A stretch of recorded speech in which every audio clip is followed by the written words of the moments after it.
masuk ke komposisi penilaian, ya sudah lumayan berjalan lama beberapa semester belakangan ini kuliah atau sistem perkuliahan kita menggunakan sistem OBE (Outcome Based Education) yang dimana yang membedakan dari kuliah-kuliah sebelumnya adalah ya di kuliah OBE ini ada luaran ya atau ada outcome yang dihasilkan ya dari perkuliahan kita. Nah, dalam hal ini mungkin sama dengan semester lalu, selain UAS nanti juga ada tugas besar yang harus teman-teman kerjakan. Itu komposisi nilainya TB1 itu 25%, tugasnya berkelompok ya, nanti saya share di di e-learning ya, nanti bisa akses detail tugasnya di situ dan juga pembagian kelompoknya juga sudah saya buat ya, sudah saya tentukan. Ya, begitu juga dengan TB2 ya, bobotnya juga 25% dan dikerjakan secara berkelompok. Nah, untuk TB1 tadi ya, deadline-nya itu adalah di akhir minggu ke-6 ya, di akhir minggu ke-6. Kemudian untuk TB2 deadline-nya adalah di akhir minggu ke-13 ya, di akhir minggu ke-13. Oke, kemudian juga ada komposisi penilaian dari tugas kecil. Nah, tugas kecil ini bobotnya 20%, tapi ya dalam penilaian tugas kecil ini tidak ada tugas tambahan dari saya. Jadi saya hanya menilai dari jawaban forum dan juga kuis teman-teman ya. Makanya pada saat menjawab forum diharapkan agar tidak ada yang kopas ya sama antar mahasiswa jawabannya, apalagi ini cuma sedikit ya mahasiswanya, nggak terlalu banyak, 19. Seharusnya bisa memberikan warna jawaban yang berbeda-beda gitu ya. Dan biasanya kalau ngambil dari literatur kemudian diatur kata-katanya diolah lagi, direfrase dengan kata-kata sendiri. Nah, itu biasanya bobotnya atau penilaian dari saya jauh lebih tinggi nilainya daripada hanya sekedar kopas secara langsung dari literatur yang ada gitu ya. Nah, itu untuk tugas kecil, jadi nggak ada tugas khusus. Kemudian UAS ya, UAS kita bobotnya 30%. Nah, yang saya ingatkan adalah ya ada beberapa kejadian mahasiswa di sistem perguruan hobi ini yang mungkin ya absensinya bagus gitu ya, kemudian UAS-nya juga nilainya bagus gitu ya, tapi kok nggak lulus gitu ya. Nah, ini hati-hati, ya boleh jadi hal tersebut dikarenakan mungkin tidak upload tugas besar salah satu aja gitu ya, itu sudah berpotensi untuk nilainya sangat jatuh ataupun bahkan tidak lulus. Karena bobotnya ya 1 TB aja itu bobotnya 25%. Gitu. Jadi walaupun tugasnya berkelompok, nanti teknis ya pengumpulan tugasnya di e-learning itu adalah secara individu. Ya, jadi semuanya ngupload walaupun filenya sebenarnya sama ya, agar record di e-learning kita hijau dan juga semua mengumpulkan gitu. Jadi uploadnya adalah secara individu walaupun filenya sama gitu ya untuk yang TB. Itu jangan sampai terlewat. Ya, kalau UAS ya sangat jarang sih mahasiswa terlewat. Paling biasanya masalah administrasi yang harus diperhatikan. Kemudian juga absen diperhatikan walaupun learning ya maksimal 4, gunakan semaksimal mungkin ya, usahakan sih tidak ada yang bolong gitu. Tapi kalaupun harus ada kondisi-kondisi yang tidak mengerjakan ya sudah ada jatah 4 gitu ya. Kemudian tugasnya dan pembagian kelompoknya detailnya nanti saya share filenya di tugas besar 1 dan tugas besar 2. Ya mungkin mulai minggu ini nanti bisa saya share di learning-nya, nanti dicek. Oke, referensi buku yang digunakan ada bukunya Budiono tahun 2016, Ekonomi Indonesia dalam Lintas Sejarah, kemudian bukunya Susono, bukunya Tulus, bukunya Susanti ya tahun 2000, indikator-indikator makroekonomi, ataupun bisa juga ya buku pendukungnya adalah bukunya Melissa Dell dan kawan-kawan tahun 2017, kemudian bukunya Mada Remeng tahun 2017 dan juga Mari Pangestu tahun 2003 ya.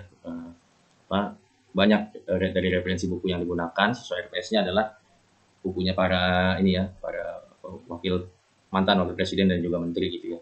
Ini referensi yang bisa digunakan. Nah, di luar ini silakan ya diperkenalkan juga kalau punya buku yang lain silakan, atau juga bisa menggunakan literatur tambahan dari jurnal-jurnal ya, baik jurnal nasional maupun jurnal internasional ya.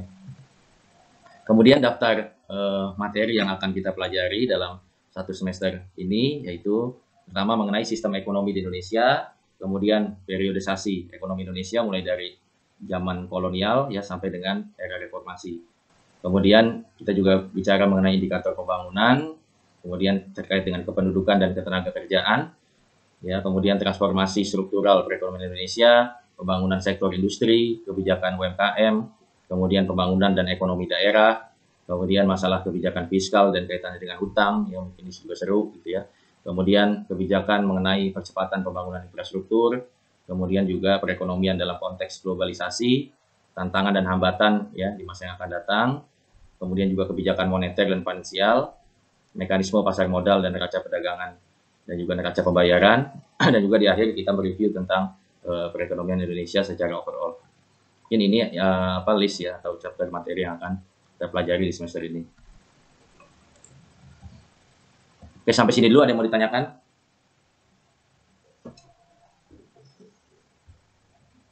Belum ada ya? Ketua kelas apa cukup clear? Clear Pak, belum ada yang ditanyakan. Belum ada ya? Oke, lanjut dulu ya. Oke. Nah, kita bicara mengenai sistem ekonomi.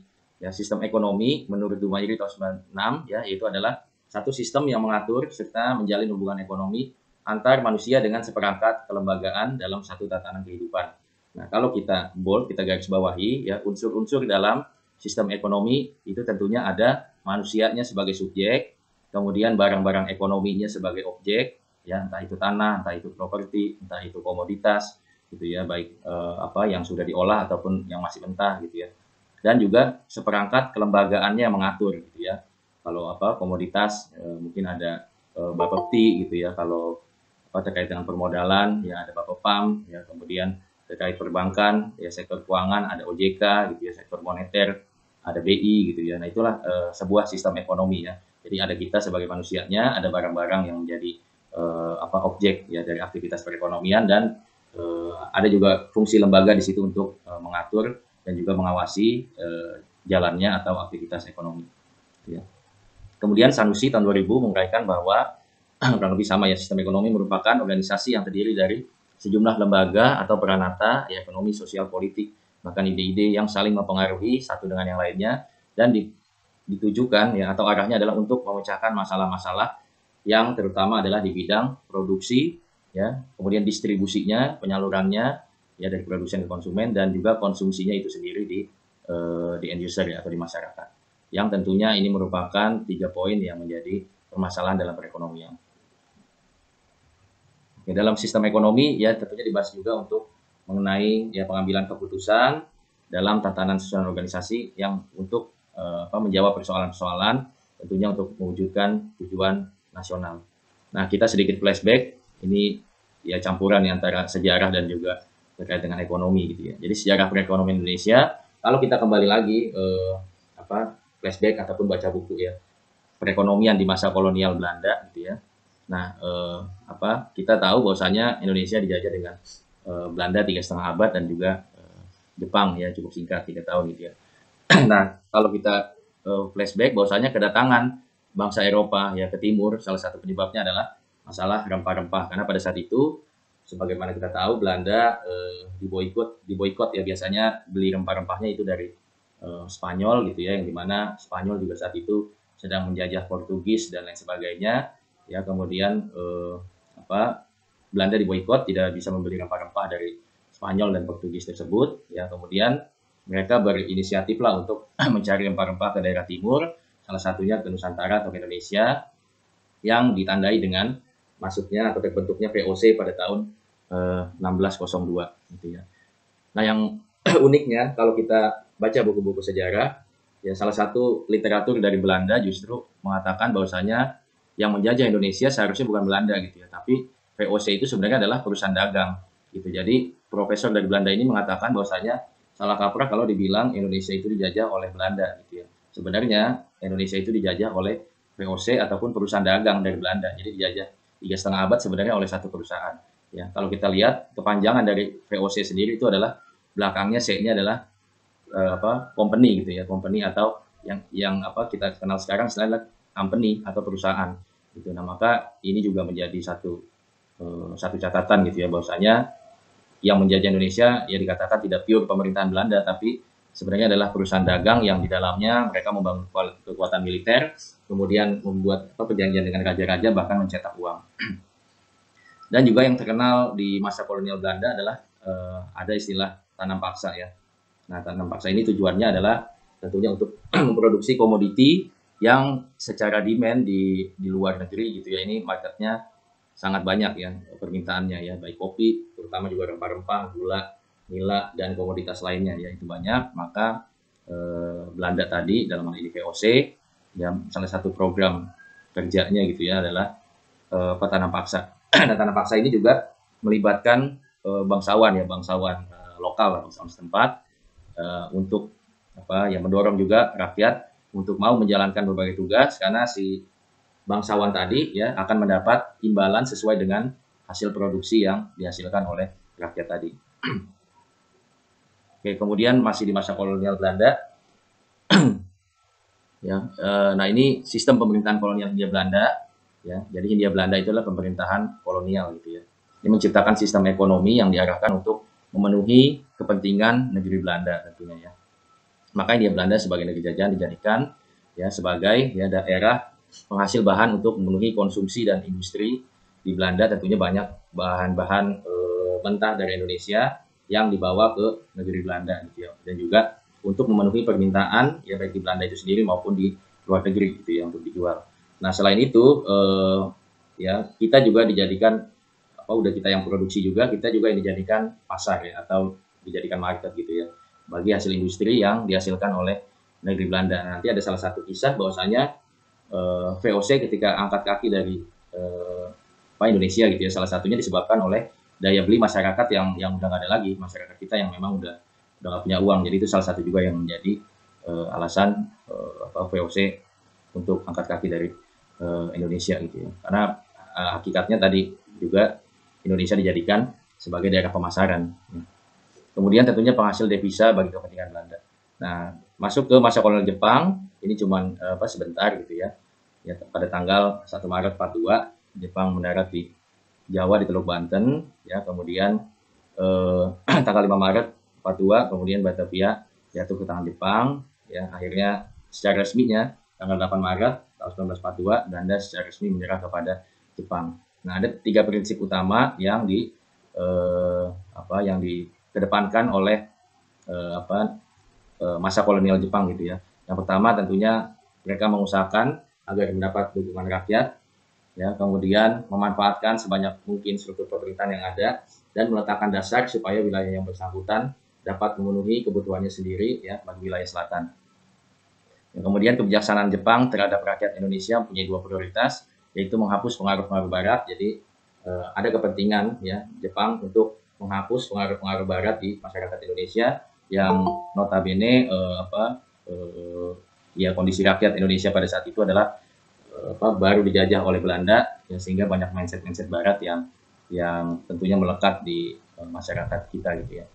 Dan juga ada kepentingan untuk memobilisasi rakyat Indonesia demi kemenangan Jepang ya, dalam perang Asia Timur Raya ya. Jadi juga ada tujuan untuk memenangi Jepang dalam perang Asia Timur Raya. Jepang memberikan tenaga yang banyak untuk membangun sarana pertahanan karena mereka juga lagi perang ya. Tentunya tenaga untuk bumi itu ya dapat dari desa-desa atau kita kenal dengan istilah Romusa ya. Kalau mungkin di SD masih ingat belajar sejarah Romusa atau sistem kerja paksa yang oleh pemerintah Jepang ya, salah satunya untuk kaitannya dengan perang. Ya.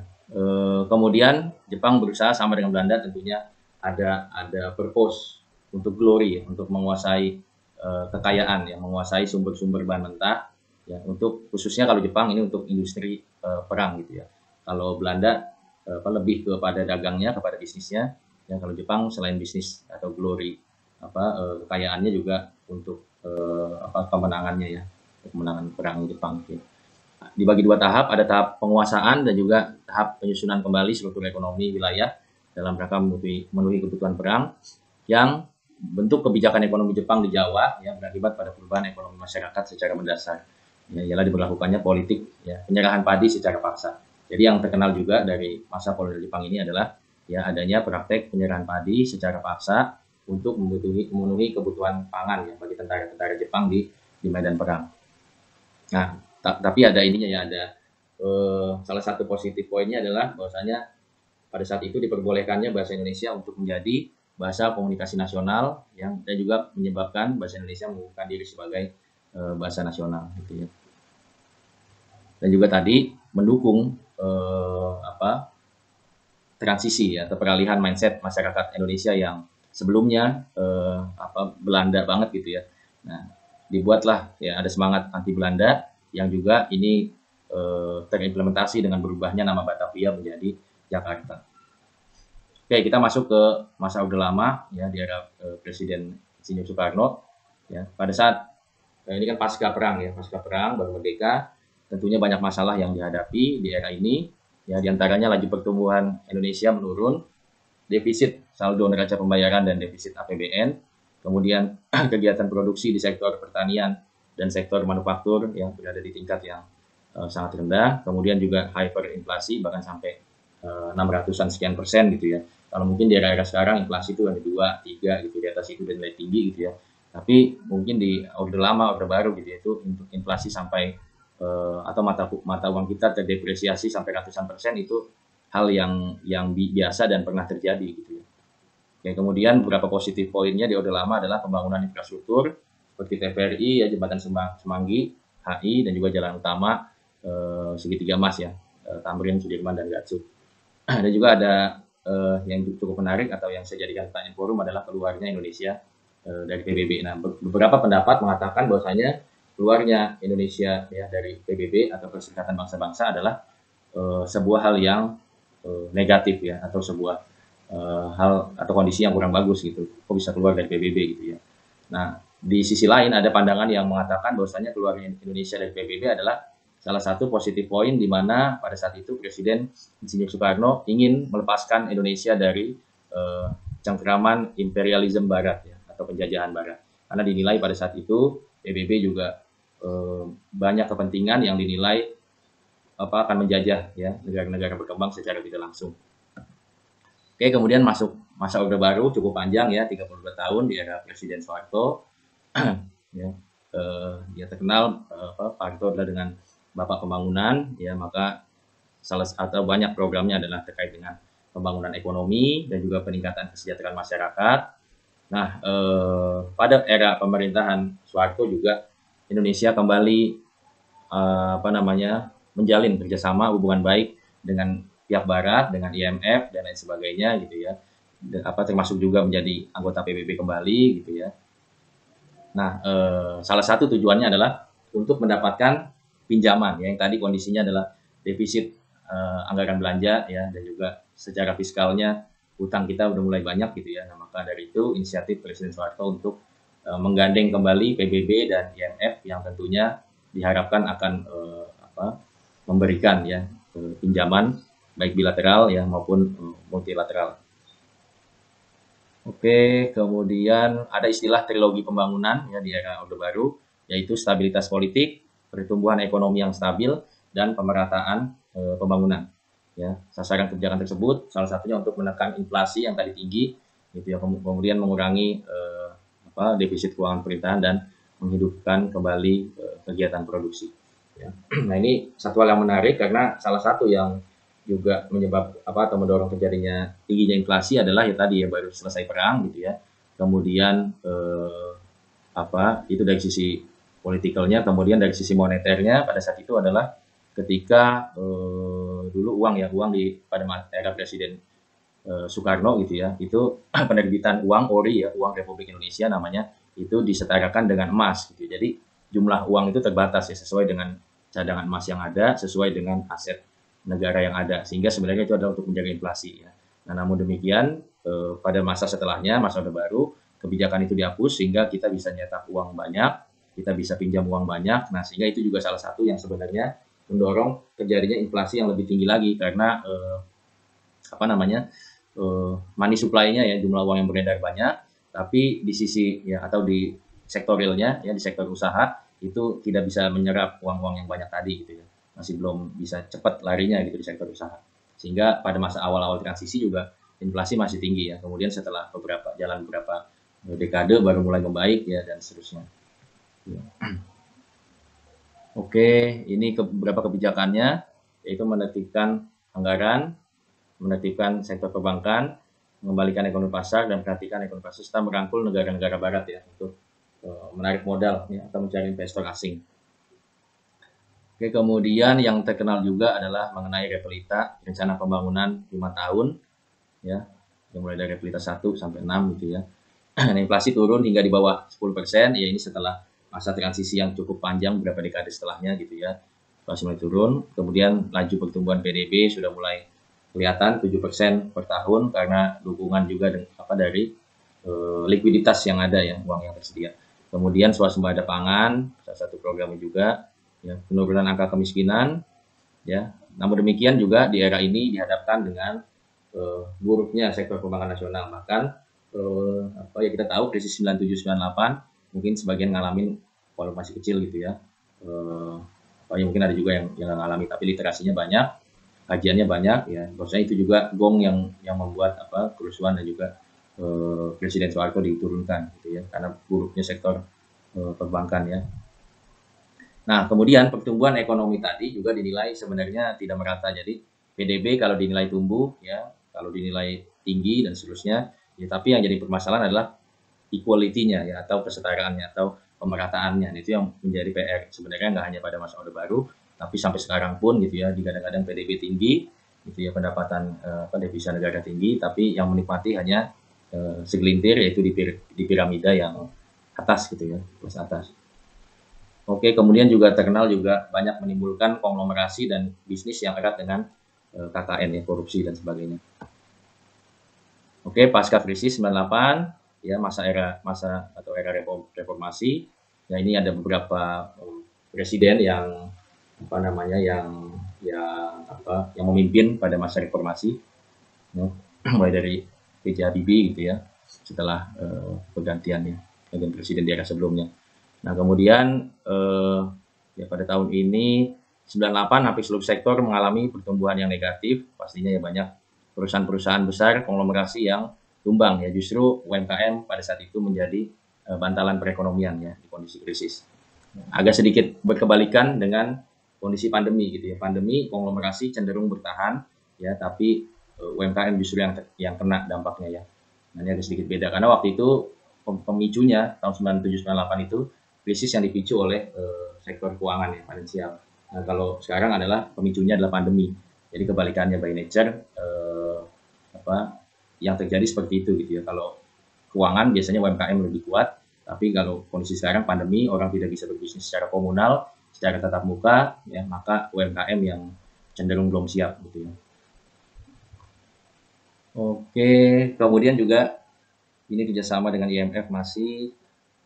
Kemudian, nah ini yang salah satu yang cukup menonjol di era ini adalah adanya kebebasan berekspresi ya. Kalau dulu Orde Baru gitu ya, itu media lebih diatur, kemudian dijaga gitu ya. Artinya memang atau pasti akan pro kepada pemerintah gitu ya. Nah, di era ini mulai bebas berekspresi, media massa bisa lebih open ya, bahkan sampai beberapa hari itu banyak kasus demo ya, karena udah mulai adanya kebebasan berekspresi ini. Kemudian efek dari 98 tadi, banyak bank-bank yang dilikuidasi, kemudian juga keluarnya Timur dari NKRI, ekspor mulai baik, adanya otonomi daerah sudah mulai dikasih kekuasaan. Kemudian, nah ini ada privatisasi BUMN, mungkin yang sempat ramai juga di era Presiden Megawati gitu ya, ada BUMN yang dijual kepada pihak asing gitu ya. Ini juga menimbulkan diskusi sendiri sebenarnya. Banyak yang pro, tapi banyak juga yang tentunya kontra gitu ya. Karena secara tekstual tentunya BUMN ini adalah bidang ya atau lini bisnis yang tentunya memegang hajat hidup orang banyak yang masyarakat ya. Kemudian di era Megawati juga nih ya, ada membentuk KPK ya. Kemudian di era SBY ada mengurangi subsidi BBM ya. Tadinya BBM subsidi, nah terkenal juga nih demo yang cukup besar juga pada waktu itu ya, karena BBM naik ya. Nah, tapi dilatar belakangi oleh Brent oil atau memang minyak mentahnya pada saat itu juga naik juga gitu.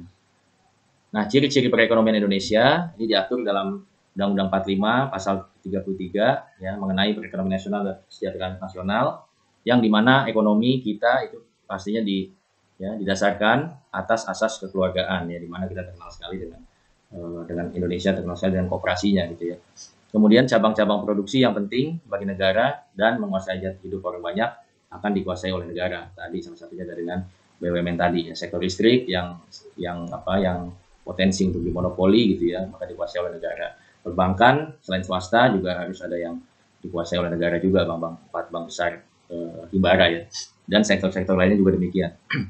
Kemudian bumi dan air juga sama, yang terkandung dalamnya harus dikuasai oleh negara dan ya harusnya idealnya dipergunakan untuk kepentingan atau kemakmuran rakyat gitu ya.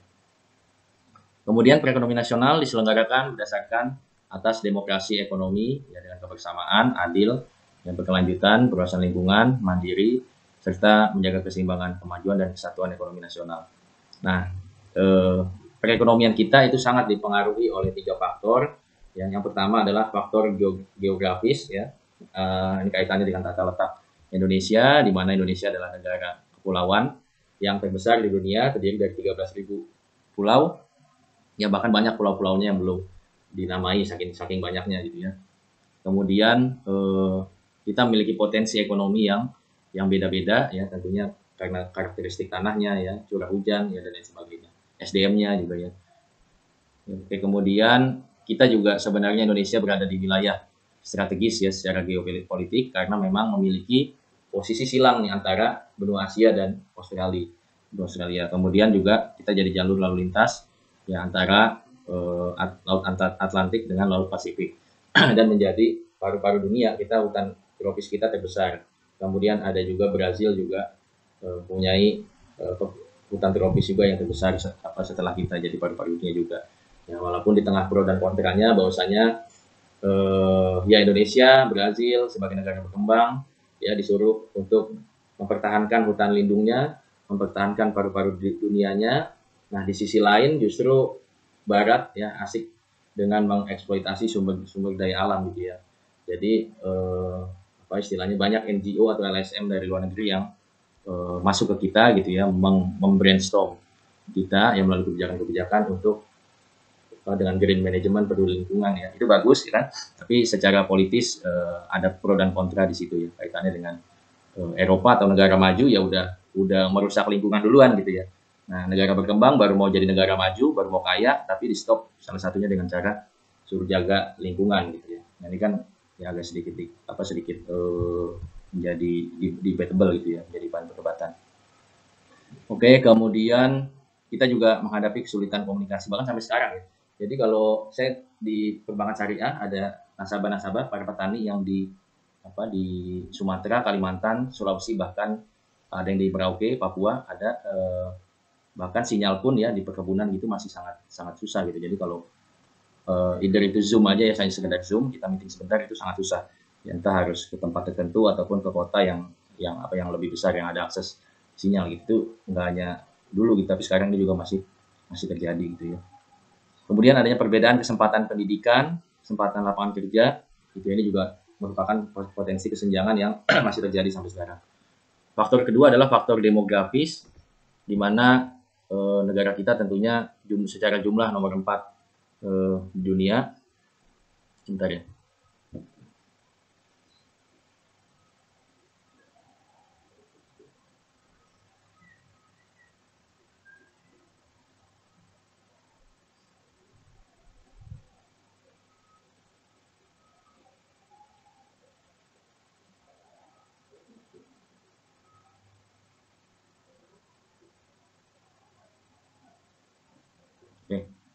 Nomor 4 di dunia, kemudian secara persebaran penduduk tidak merata ya, 2/3 atau mayoritas tinggal di Pulau Jawa, kemudian aktivitas ekonomi juga mayoritas di Pulau Jawa.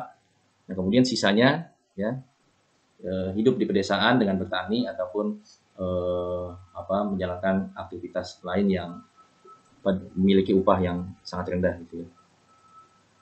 Nah, tentunya dengan jumlah penduduk yang banyak sebenarnya kita harusnya bisa memanfaatkan baik dari sisi produksi maupun dari sisi konsumsi ya. Artinya kita produksi satu barang ya, konsumennya atau marketnya sebenarnya kita tidak terlalu pusing karena Indonesia bahkan menjadi primadona atau banyak sekali incaran investor-investor asing karena secara produksi di Indonesia murah, secara market Indonesia banyak gitu ya. Jadi makanya banyak investor-investor ataupun perusahaan asing yang masuk ke kita ya, termasuk di Papua itu sekarang awalnya perkebunan kelapa sawit misalkan ya di Papua itu banyak dikuasai oleh pengusaha lokal gitu ya, perusahaan besar juga, perusahaan lokal, tapi berjalannya waktu 1 dekade gitu ya, banyak yang gulung tikar atau tidak mampu maintain bisnisnya di Papua, padahal di wilayah lain mereka mampu gitu ya.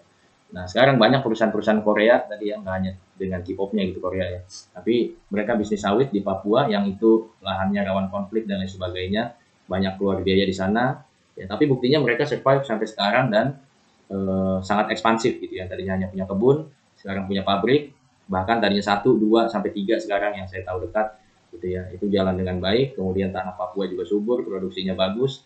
Ternyata orang-orangnya, petani-petaninya juga bisa di-maintain dengan baik ya. Konflik sosialnya sudah mulai mereda dan lain sebagainya. Nah, ini yang sangat disayangkan justru apa ya, quote and quote kok dimakan asing justru ya. Sedangkan kita sendiri tidak memanfaatkan potensi tersebut dengan baik. Bahkan BUMN di sektor perkebunan kita justru mengalami kerugian yang berkepanjangan gitu, sangat disayangkan ya. Oke, kemudian di lain pihak kemampuan masyarakat untuk produktivitasnya dinilai rendah ya, sehingga sangat rawan dengan kemiskinan ya. Ini secara statistiknya jumlah penduduk Indonesia terus 70 juta jiwa, laju pertumbuhan penduduknya setiap tahun, angka kelahirannya 1,22%. Nah, kita juga diuntungkan dengan bonus demografi sekarang ya. Sebesar 70,72% komposisi penduduk Indonesia adalah masuk masa atau usia produktif gitu ya. Nah, ini adalah satu golden moment bagi Indonesia untuk bisa turn around, bisa bangkit gitu ya, sehingga diharapkan akan ya fenomena ini akan dapat menopang perekonomian Indonesia untuk jauh lebih baik gitu ya. Jangan sampai kondisi yang kemarin tuh kayak Cina kejadian ya, karena dia ada program KB-nya terlalu ketat, kebablasan gitu, bahkan hanya 1 anak dan lain sebagainya. Akhirnya sekarang mereka mengalami krisis usia produktif gitu ya. Jadi banyak kasihan gitu, 1 anak tuh harus, atau 1 orang dengan usia produktif, mereka harus menanggung orang tuanya, omnya, tantenya yang itu sudah lansia semua gitu ya. 1 orang harus menanggung banyak keluarga gitu ya, karena tadi mungkin sebagian ada yang nggak punya anak gitu ya, sebagian lagi hidup berdampingan bareng dan lain sebagainya. Nah, maka kekurangan anak-anak muda, kekurangan anak itu juga bahaya yang bisa jadi bermasalah juga dengan perekonomian satu negara. Kemudian presentasi lansianya kecil, 9,78%. Rasio jenis kelamin di Indonesia itu 102, artinya masih banyak atau lebih dominan jumlah laki-laki 102 ya, dibandingkan dengan jumlah perempuannya ya, atau hampir berimbang ya. Kemudian tadi terkonsentrasi juga aktivitas ekonomi dan penduduk adalah di Pulau Jawa. Oke, kemudian faktor ketiga adalah mengenai sosial, budaya, dan politik. Sebagaimana kita tahu ya, sosial Indonesia terdiri dari banyak suku, perbedaan latar belakang, nah, sehingga memang mudah sekali menyusupi Indonesia itu dengan isu-isu sara yang sebenarnya tidak terlalu penting ya. Hanya memang untuk kalau kita tidak teredukasi dengan baik ya, ini hati-hati masalah sara karena bisa menjadi salah satu faktor yang dimainkan gitu ya di faktor sosial gitu. Oke, kemudian budaya. Nah, ini bangsa Indonesia, budaya kita banyak gitu ya, tapi kita belum banyak dengar istilah budaya Indonesia ya enggak, ya mungkin Jawa punya budayanya sendiri gitu, Betawi punya budayanya sendiri ya, Sumatera ya, kemudian Makassar gitu ya, kemudian Papua ya, kita banyak sekali lah budaya-budaya ya, suku Dayak ya, ya suku-suku lainnya di Indonesia gitu ya. Nah, tapi kita belum banyak melihat budaya Indonesia ya, budaya yang memang itu Indonesia banget ya, paling cuma bahasa Indonesia kan gitu ya, hanya satu ini ya yang menonjol, yang lainnya belum terlalu kelihatan bahwa itu adalah budaya bangsa Indonesia. Kita masih banyak terpecah-pecah menjadi banyak bagian gitu. Kemudian kita juga dinilai terpengaruh oleh budaya dengan status orientasi. Jadi kita itu semangat ngejarnya yaitu pangkat, kedudukan, status gitu ya. Sibuk mengejar. Jadi artinya masing-masing gitu ya. Yang penting yang kita kejar itu bukannya kesatuan tadi secara nasional, secara budaya, tapi yang penting pangkat kita secara pribadi, ya, duit kita, status kita, dan lain sebagainya. Kemudian etos kerja dinilai lemah, lebih suka santai-santai budaya kita ya kan. Kemudian disiplinnya juga kurang, kemudian kurang menghargai waktu ya, sering telat dan lain sebagainya. Oke, kemudian juga dengan budaya status orientasi yang tidak produktif, konsumtif ya, dan suka pamer ya, apalagi kondisi di era sosial media seperti sekarang ya, tentunya ini dapat memicu kecemburuan sosial juga gitu.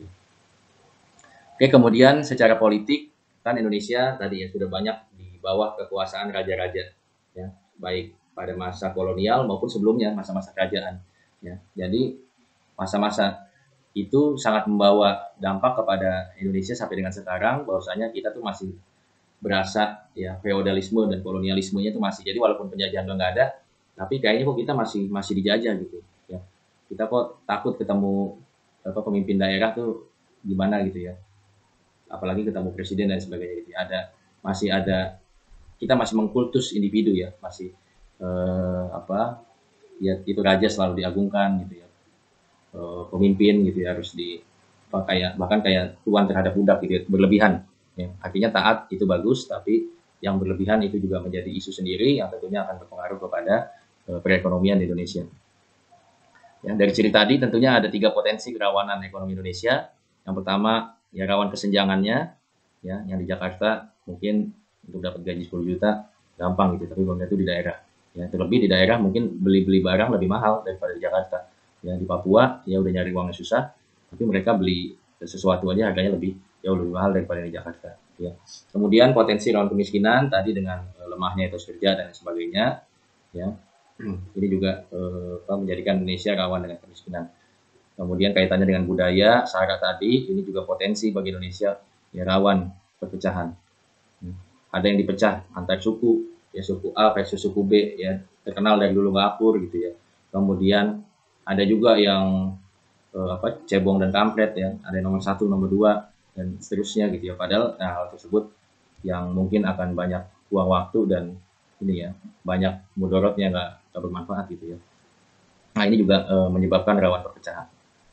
Oke, kemudian secara ekonomi, secara market, ya, ciri-ciri perekonomian Indonesia itu kita masih sering mensuplai bahan mentah.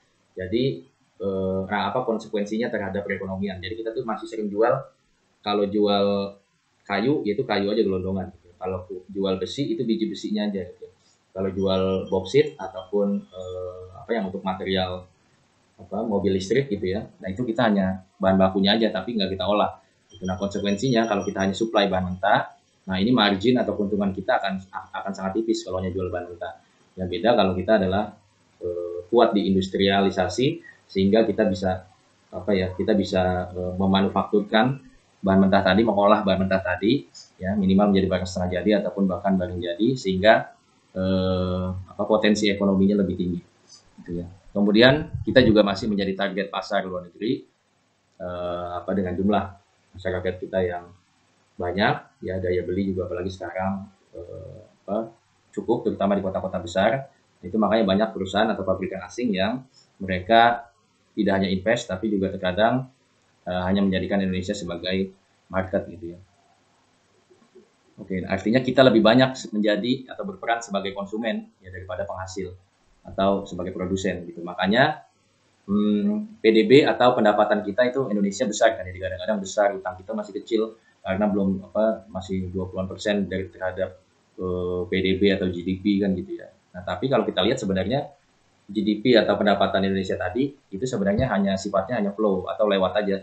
Sebentar tercatat ya, kemudian uang kita tuh disedot lagi oleh investor ataupun asing yang memang berinvestasi di Indonesia. Jadi cuma lewat, PDB gede tapi cuma lewat gitu ya. Sama lah kalau yang teman-teman udah gajian, mungkin kalau refleksi kepada secara individu gitu ya. Gajian tanggal 25 gitu ya. Tanggal 25 sore udah habis gitu ya. Cuma lewat doang ya. Gajinya gede mungkin 20 juta gitu ya. Tapi kalau tanggal 25 sorenya udah tinggal 1 juta gitu kan. Ya sama aja buat apa juga. Nah, kurang lebih gitulah gambaran gampangnya. Oke, kemudian ini juga kita masih kental dengan pendanaan luar negeri, artinya modal mayoritas dari asing, makanya utang kita sekarang di angka 7 ribuan triliun dan 70% yang perusahaan yang terdaftar di BI, Bursa Efek, itu adalah pemodalnya adalah luar negeri.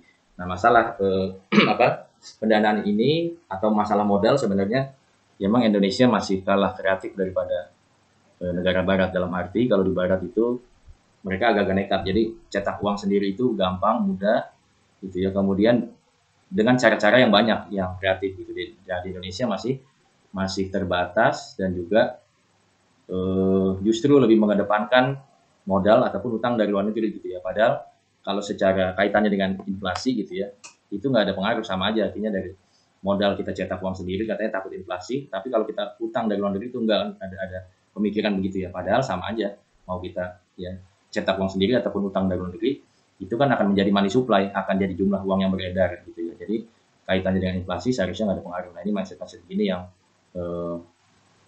antara nggak tahu atau memang quote and quote ada bisnis gitu ya, atau nggak mau tahu gitu kan, memang pengen dapat utang dari asing. Mungkin dibaliknya ya ada A, B, C, D dan seterusnya. Itu juga yang kalau pinter saya yakin pejabat kita ya banyak lah yang pastinya tentunya sangat jenius, sangat pintar, udah ngotok ya kalau masalah ekonomi dan sebagainya gitu. Ya, tapi masalah willingness ya atau kemauan untuk benar-benar mensejahterakan masyarakat atau pro rakyat, nah ini mungkin yang harus dieksplor atau ditanyakan gitu ya. Nah akibatnya utang dan sebagainya tadi tentunya akan ada campur tangan asing di dalam undang-undang. Jadi kalau namanya utang itu pasti ada covenant atau ada batasan-batasan yang harus dilakukan. Apa yang boleh dilakukan, apa yang tidak boleh dilakukan. Nah itu ada batasan-batasannya dan itu diatur dan itu memang yang tidak pernah diaudit sehingga tentunya ya ada potensi asing ataupun dalam hal ini misalkan pemberi utang juga yang bisa campur tangan dalam undang-undang. Juga masalah tenaga kerja juga ini di Indonesia sangat mencuat ya, BPJS saja kemarin rame kan gitu ya. Ya padahal kalau kita lihat luar negeri itu jarang mereka kayak India tuh mereka jarang ngirim penduduknya untuk jadi TKW, TKI gitu jarang ya. Karena kecuali sekarang mungkin tenaga ahlinya aja. Jadi misalkan lagi ada tren di dunia kerja gitu ya, bahwasanya direktur keuangan tuh kalau belum dari India tuh masih kurang serak gitu ya. Jadi banyak perusahaan besar tuh CFO-nya atau direktur keuangannya itu dari India gitu. Tapi itu kan untuk tenaga kerja terampil dan baru sekarang ini gitu ya. Nah sebelum-sebelumnya nggak ada tuh India walaupun negara besar, tapi mereka segencar Indonesia untuk mengirimkan tenaga kerjanya ke luar negeri gitu ya. Itu udah saking Indonesia tidak terserap tenaga kerjanya dan mau dibayar murah gitu. Akhirnya rawan eksploitasi, ya, penyiksaan, masalah upah tidak dibayar dan sebagainya. Ya kemudian ya masalah kemiskinan ya tentunya ini juga masih jadi PR dalam perekonomian Indonesia. Kemudian masalah keterbelakangan, salah satunya dari sisi teknologi, kita juga masih dikategorikan sebagai negara berkembang yang seharusnya perlu mengoptimalkan beberapa bidang ya di luar teknologi juga. Kita harus mengedepankan mungkin agribisnis kita gitu ya, yang itu memang menjadi distintif atau keunggulan negara kita, itu jangan-jangan yang perlu dikedepankan ya, atau maritim kita, laut kita yang kaya, mungkin itu juga yang bisa dikedepankan gitu ya. Kadang ada mindset bahwasanya kita harus meniru negara lain, tapi juga plek gitu, menirunya adalah industrinya gitu, padahal mungkin kita memang bukan keahlian kita di situ kan gitu ya. Namun sekarang udah mulai kreatif lah, lumayan ada titik terang ya, harapan baru dari startup yang memang mereka ikut membantu perekonomian Indonesia dengan memberdayakan teknologi ini, sehingga keterbelakangan tadinya petani susah mengakses modal, susah mengakses pengetahuan, alat, ada sekarang yang membekali, ada ya yang membantu jual, ada gitu ya, yang begitu juga dengan sektor lain, perikanan, ada yang bermain di aquaculture dan lain sebagainya. Kemudian masalah pengangguran, keterbatasan kesempatan kerja, ini juga masih jadi masalah. Kemudian tadi kekurangan modal, di mana likuiditas kita Indonesia memang masih dinilai kurang. Ya, walaupun data di tengah pandemi ini banyak ternyata orang-orang yang nabung. Jadi di bank tuh, di data BI sebenarnya justru meningkat orang-orang yang nabung di tengah pandemi. Ya, jadi banyak orang yang di tengah pandemi ini uangnya masih banyak gitu.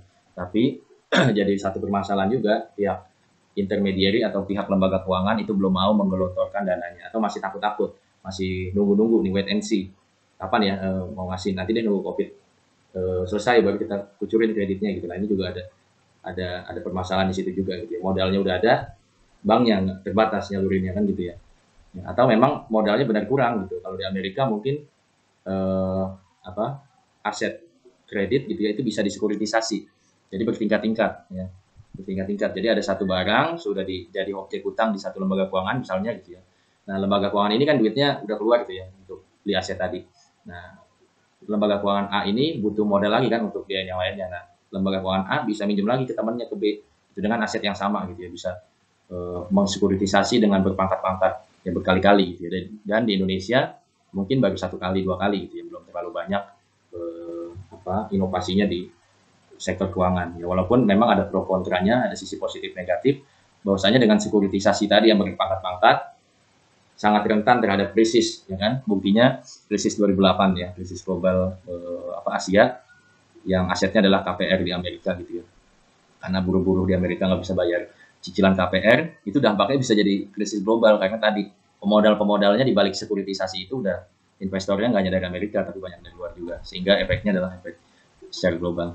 Kemudian masalah lainnya adalah masalah pemerataan pendapatan, ya, di mana masih sangat senjang tentunya.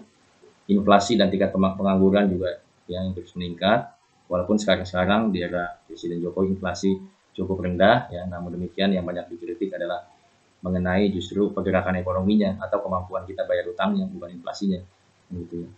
Kemudian kita juga masih tergantung terhadap impor dan utang luar negeri, ya ini juga cukup mengherankan di tengah kayanya sumber daya alam kita yang melimpah, ya, SDM kita juga melimpah, market kita juga melimpah. Ini menjadi satu challenge, ya, dan juga titik terang juga semestinya, ya. Seharusnya kalau diatur dengan benar, ya, makanya kalau kata ekonom Faisal Basri itu perlunya adalah perubahan secara strukturalnya, ya, bukan inflasi aja dijaga dengan rendah dan sebagainya gitu. Tapi mungkin lembaga-lembaga ekonominya itu perlu dipertimbangkan lagi gitu. Benar nggak sih kita butuh Bapepti gitu ya? Benar nggak sih kita perlu BI, perlu OJK gitu ya? Nah itu yang mungkin secara strukturnya perlu dibenahi gitu ya. Oke, mungkin itu pengantar dari saya di tatap muka virtual yang pertama. Ya, kalau ada hal-hal yang ingin ditanyakan silakan.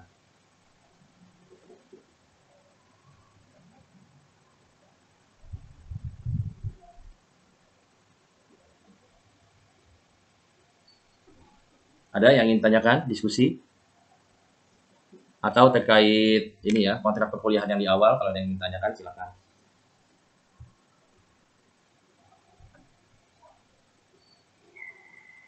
Saya Valencia, Pak. Saya ingin bertanya soal PBB, Pak. Ya, silakan. Ya, suara saya terdengar ya, Pak? Jelas. Ya, Pak. Ya, Pak, sebelumnya saya ingin bertanya mengenai keluarnya Indonesia dari PBB pada saat masa Orde Lama dari Soekarno, Pak.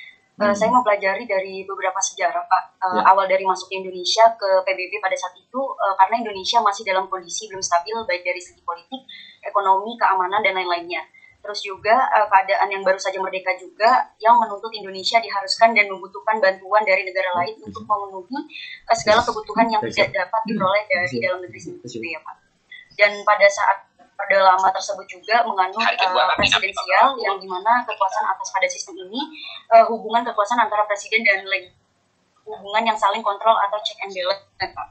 Dan yang kita tahu juga sesuai dengan prinsip Soekarno pada saat itu adalah sifat politik luar negeri yang bebas aktif dan anti imperialisme, Pak. Dan juga saya ingin bertanya juga, namun mengapa pada saat Orde Lama tersebut besarnya defisit anggaran belanja pemerintah itu kan meningkat ya, Pak, setelah keluarnya dari PBB. Kemudian situasi moneter yang makin parah ditandai dengan laju inflasi yang tinggi juga, pendapatan per kapita Indonesia juga turun secara signifikan, dan rendahnya keuangan negara. Namun Soekarno menolak, Pak, bantuan dana asing dari International Fund atau IMF ya, Pak, ya, kalau tidak salah, dan investasi juga merosot tajam gitu. Nah, dari kejadian tersebut, apakah memang benar, Pak, di masa Soekarno pada saat itu memang melemah sehingga Soekarno diharuskan lengser dan digantikan oleh masa Orde Baru dan dipimpin oleh Soeharto pada saat itu? Ya, terima kasih pertanyaannya nih. Saya jadi ngeri belok ke konspirasi. Ya jadi ya memang tadi ya beberapa hal yang disampaikan. Kalau secara ekonomi ya kita juga masih belum, karena kan gini ya, karena kan perang itu ya atau tadi penjajahan dan lain sebagainya, entah Belanda entah Jepang gitu ya, itu kan pastinya membutuhkan banyak biaya ya. Bahkan banyak literatur yang menyebutkan perang itu kaitannya sebenarnya adalah bisnis, sebenarnya bukannya ya ingin masalah HAM atau dan lain sebagainya, itu di belakangnya gitu, tapi sebenarnya adalah bisnis ya, bisnis senjata, bisnis sumber daya alam di mana di sekitar atau di wilayah tersebut, di host country tersebut gitu ya. Nah, itu sebenarnya yang jadi salah satu titik berat ya. Nah, di sisi lain kita sebagai ya yang baru lepas dari era penjajahan pada saat itu, tentunya ekonomi kita masih carut marut ataupun belum terbentuk, karena memang kan sebelumnya mayoritas dari penduduk secara demografi adalah buruh dan juga tenaga kerja yang tidak terampil. Jadi memang klasifikasinya ya atau pengelompokan berdasarkan kualifikasi mungkin begitu ya, itu juga belum jelas. Ya, jadi di situ ada PR, kemudian di sisi lain juga secara moneternya tadi yang disebutkan gitu ya, inflasinya tinggi ya kan. Nah, waktu itu juga ada di era, nah kalau Soekarno kan terkenal memang dengan prinsip berdikarinya gitu ya, berdiri dengan kaki sendiri atau kemandiriannya ataupun nasionalismenya sangat kental ya, dibandingkan era setelahnya itu lebih penekanannya lebih kepada globalisasi.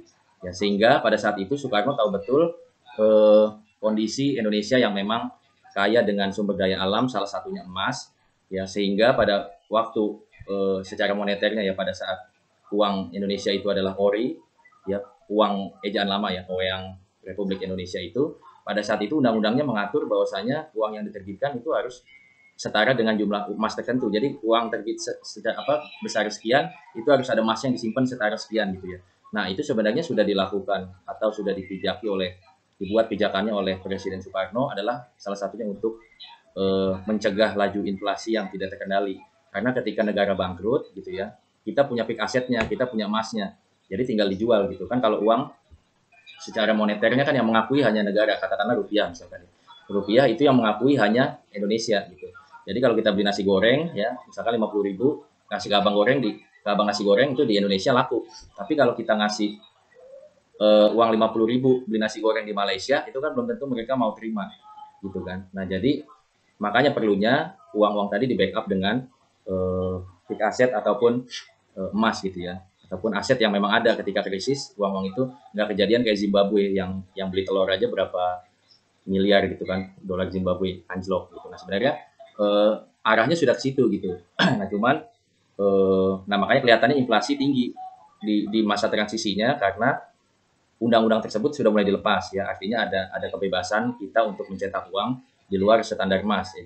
Jadi kan uangnya akan banyak tuh ya, bisa dicetak banyak, tapi tadi yang saya sampaikan di sektor produksinya, di sisi real sektornya itu kan belum bisa ikut tinggi juga. Jadi jumlah uang yang ada tinggi, tapi kalau sektor realnya segini gitu ya misalkan ya, nah itu otomatis harga-harga juga akan naik, kaitan juga naik daya beli juga akan mahal. Jadi memang ini seperti ya telur dan ayam gitu. Artinya ini masalah semua memang pada saat itu, masalah semua. Mana dulu nih, harus ada trade off, harus ada salah satu yang dikorbankan gitu, karena memang sangat dari nol gitu ya.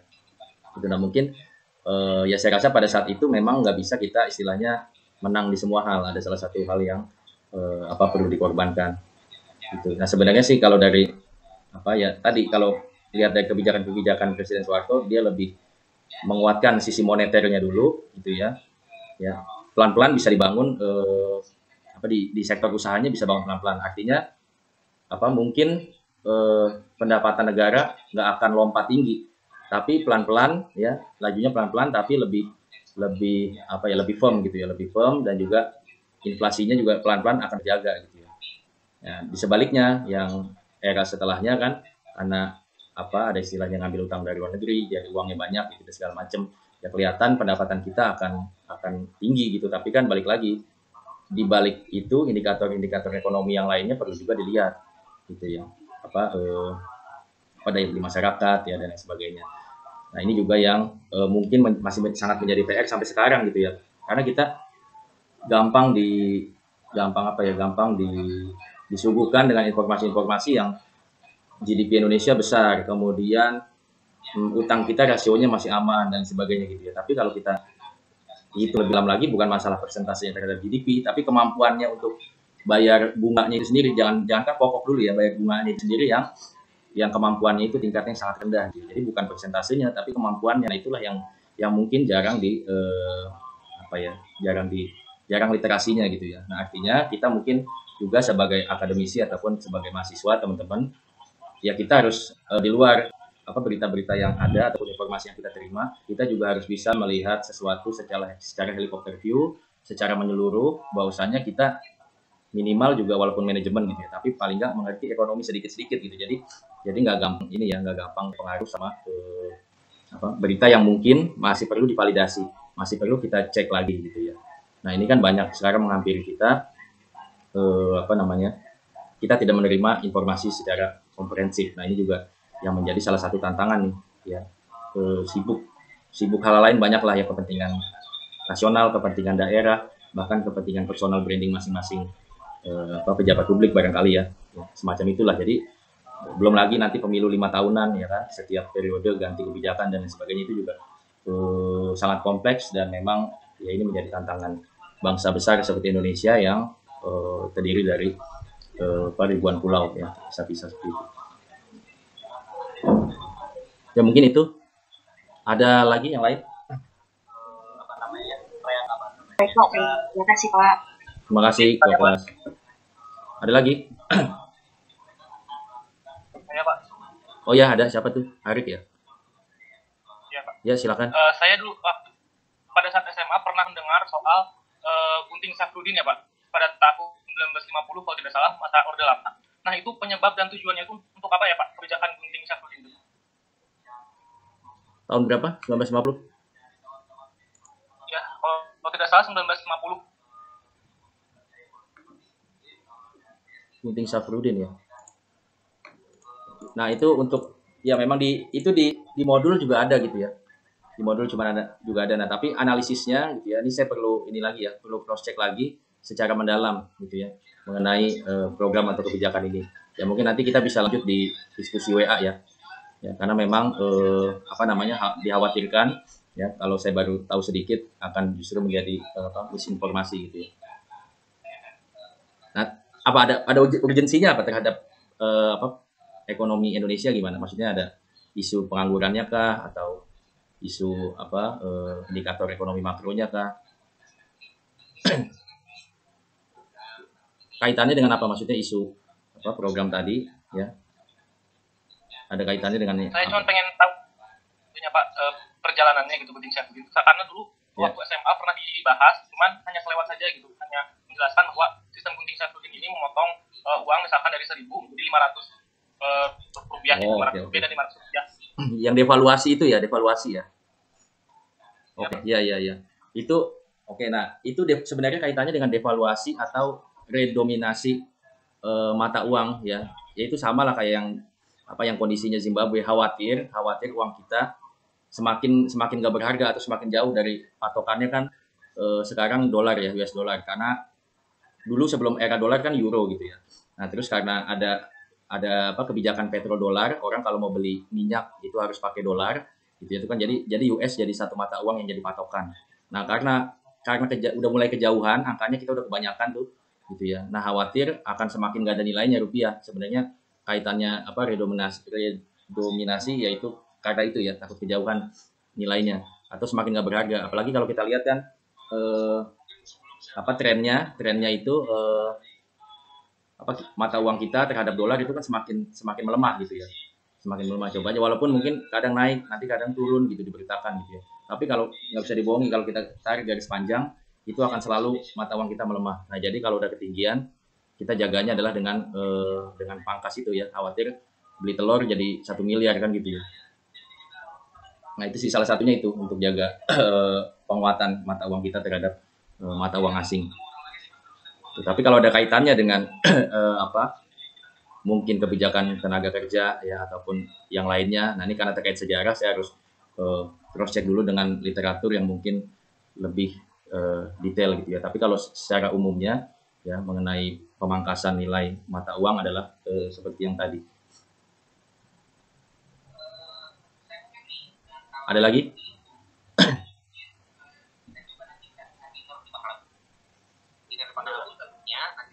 Pak, izin bertanya Pak. Ya, silakan. Kalau kan sekarang kan Indonesia kan ini apa ya, istilahnya itu kayak udah terlanjur banyak utang gitu, banyak utang. Dan juga bahkan tadi Bapak sempat nyinggung gitu, untuk kemampuan bayar bunga saja udah hampir apa ya, kelelahan gitu. Ya. Nah, menurut Bapak nih, apa sih yang harus kita benahi dulu sih Pak gitu untuk bisa bayar utang gitu yang udah banyak. Soalnya kan kita kan apa ya, kita nggak mau gitu kejadian di Sri Lanka itu terjadi gitu, di mana Cina memberikan banyak sekali utang kepada Sri Lanka untuk bangun pelabuhan internasional, nggak bisa bayar utang. Si pelabuhan itu jadi milik Cina gitu.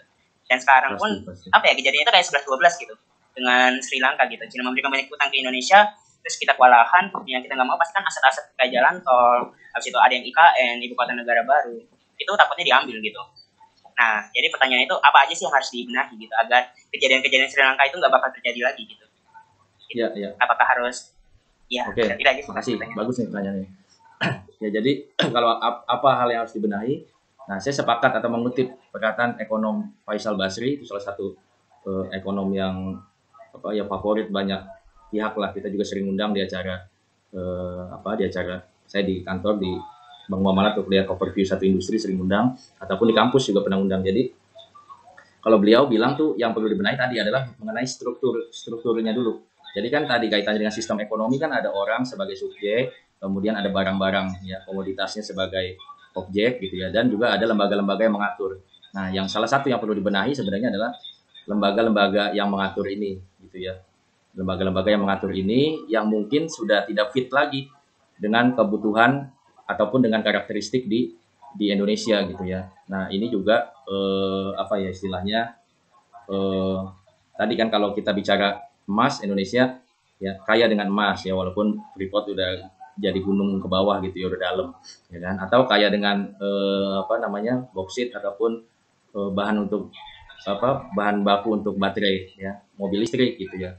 Tapi lagi-lagi lembaganya tidak ada yang fit untuk mengoptimalisasikan komoditas-komoditas yang ada gitu ya.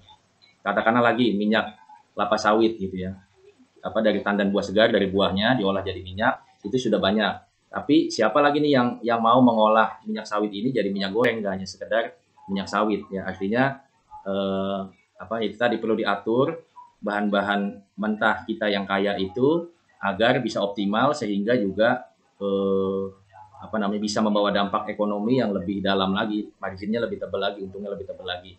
Ya secara struktural lembaganya juga ini perlu diatur gitu ya. Selama ini kan mungkin orang bebas, yang mau tanam panen buahnya aja silakan, yang mau sampai minyak sawitnya aja silakan, yang mau tanam yang sampai minyak goreng udah punya teknologinya silakan gitu ya. Nah, ini harus diatur ya, siapa yang harus memproduksi sampai jadi minyak goreng, berapa volnya, jualnya kemana. Nah, ini mungkin harus ada satu lembaga yang khusus yang sesuai dengan karakteristik negara kita gitu. Kita kayaknya mungkin di sektor pertanian, buktinya pandemi masa positif gitu ya. Mungkin kita kayaknya dengan maritim ya, dengan laut kita yang kaya, dengan lokasi kita yang strategis. Nah, itu mungkin harus ada satu badan khusus mengenai maritim yang konteksnya adalah bisnis dan juga mengenai geopolitiknya gitu ya, misalkan gitu.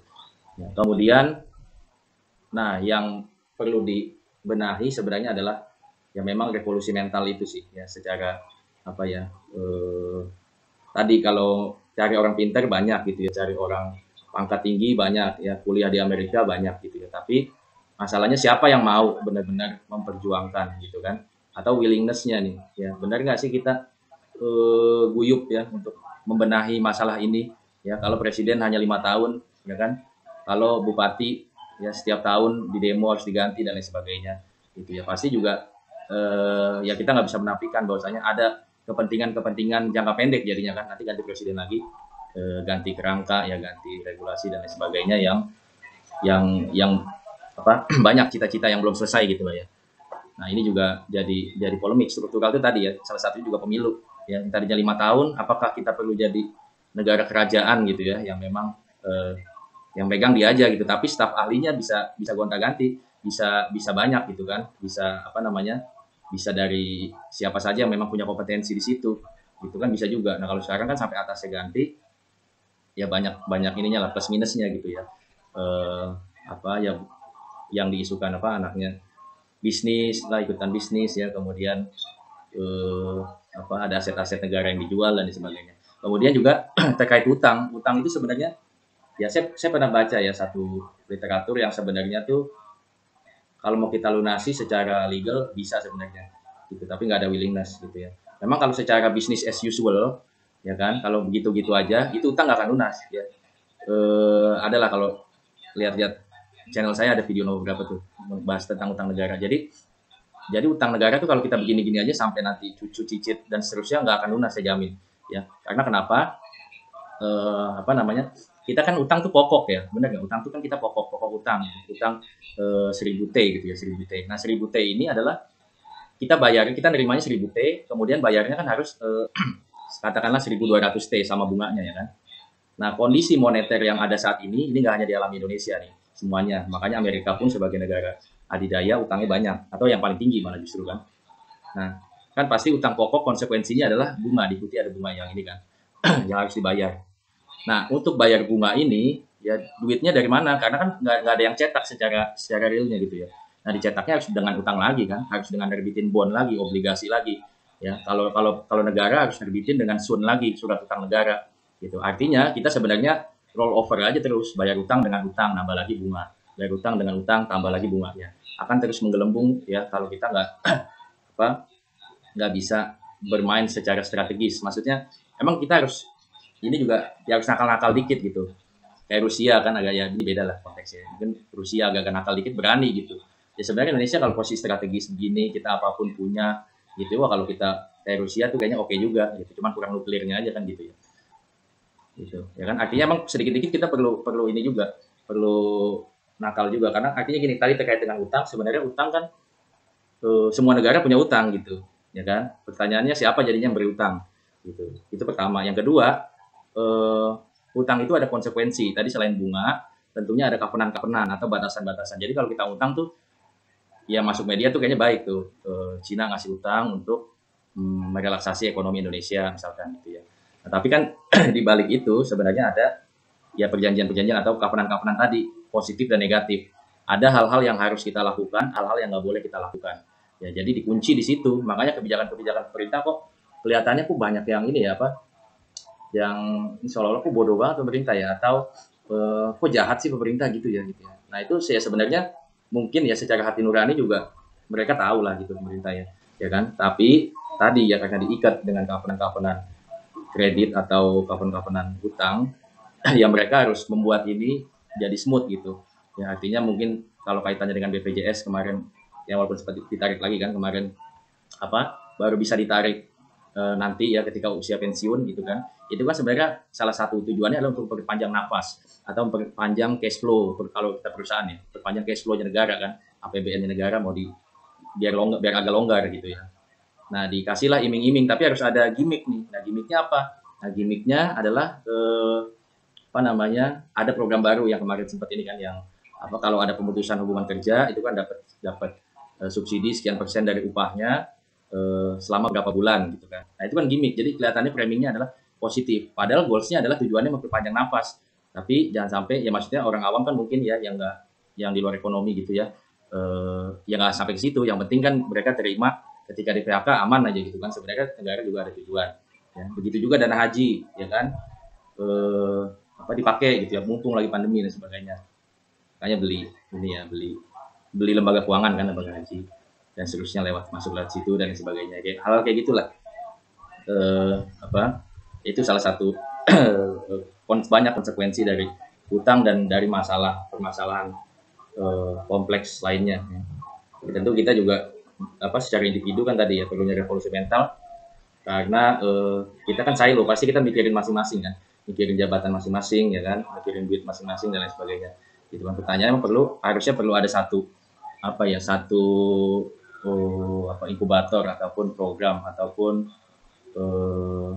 program lah yang memang ada anggaran negara di situ untuk membentuk politician Indonesia yang tapi dibiayai gitu ya yang memang dijamin ininya secara kehidupannya sehingga memang mereka harus bisa fresh gitu sejak muda udah ngerti udah paham kehidupannya dijamin dan mereka yang akan jadi penerus bangsa yang memang ada nggak hanya pengetahuan secara ekonominya tapi juga ada willingness tadi itu mungkin itu juga bisa jadi solusi jadi selain mental kemudian tadi secara politisnya juga kita harus tahu bahwasanya utang itu nggak gratisan dan membawa konsekuensi gitu ya walaupun ada yang bilang kan ya utang bagus dan sebagainya emang satu sisi benar gitu ya cuman ya nggak kebablasan juga gitu global bond tahun berapa tuh 2019 atau 2020 kemarin gitu ya nah itu kan agak over gitu ya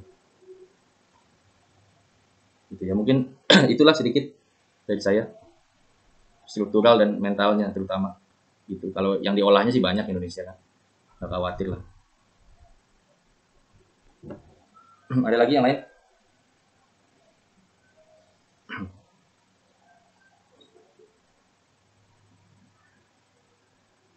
halo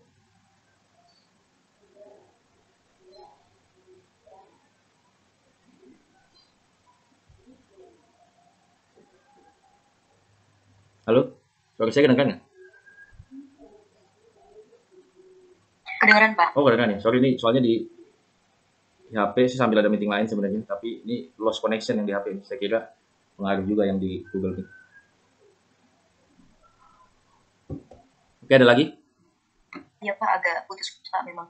Oh putus ya. Bentar ya saya coba ganti jaringan ya.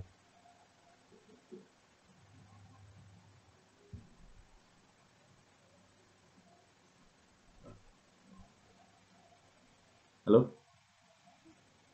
Kedengeran ya? Iya Pak. Bagaimana Pak? Oke, kedengeran ya. Sorry, saya coba ganti jaringan. Kedengeran Pak. Oke, ada lagi yang ingin tanyakan?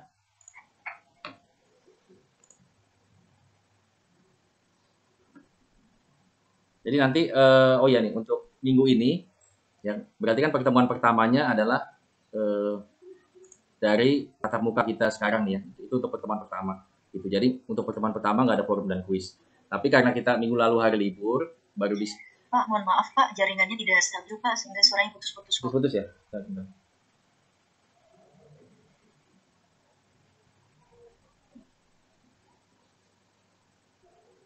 Halo, sudah jelas belum?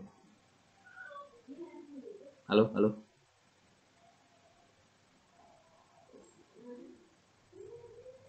Masih putus-putus ya? Halo? Masih putus-putus Pak. Masih ya?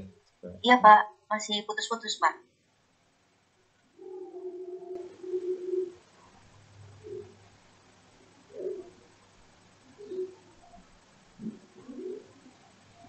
Halo, tes. Sekarang masih putus-putus?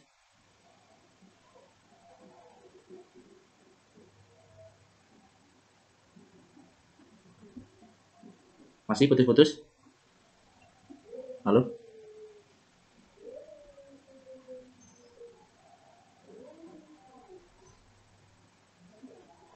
Sudah nggak putus-putus ya? Halo?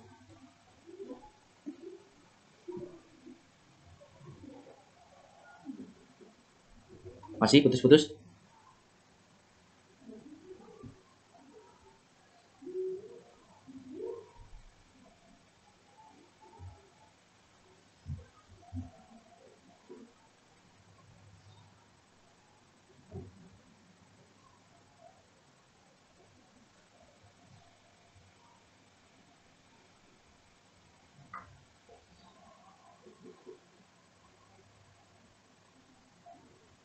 Halo?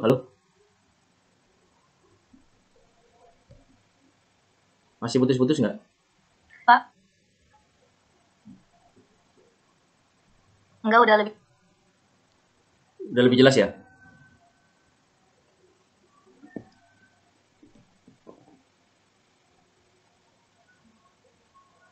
Sudah Pak. Apa sudah? Oke. Jadi mengingatkan ya, yang pertemuan kita pertama absensinya adalah melalui virtual meet kita hari ini gitu ya. Nah, untuk minggu kedua, ini kan jadi barengan nih, minggu pertama sekaligus minggu kedua. Nah, untuk yang absen minggu kedua, kita di web e-learning, ya itu saya sudah upload modul dan juga forum dan kuis, ya modul forum dan kuis. Jadi untuk berbarengan, ya. Jadi siang ini kita virtual class, ini adalah untuk yang pertemuan pertama. Tapi tetap ada kewajiban isi forum dan kuis, ya mulai hari ini sampai hari Minggu ya berarti ya, sampai hari Minggu adalah kaitannya untuk pertemuan kedua, gitu ya. Dan saya sudah posting ya forum dan kuisnya. Jelas ya, terdengar ya? Jelas Pak. Oke. Ya mungkin itu aja ya. Ada lagi yang lain mau ditanya?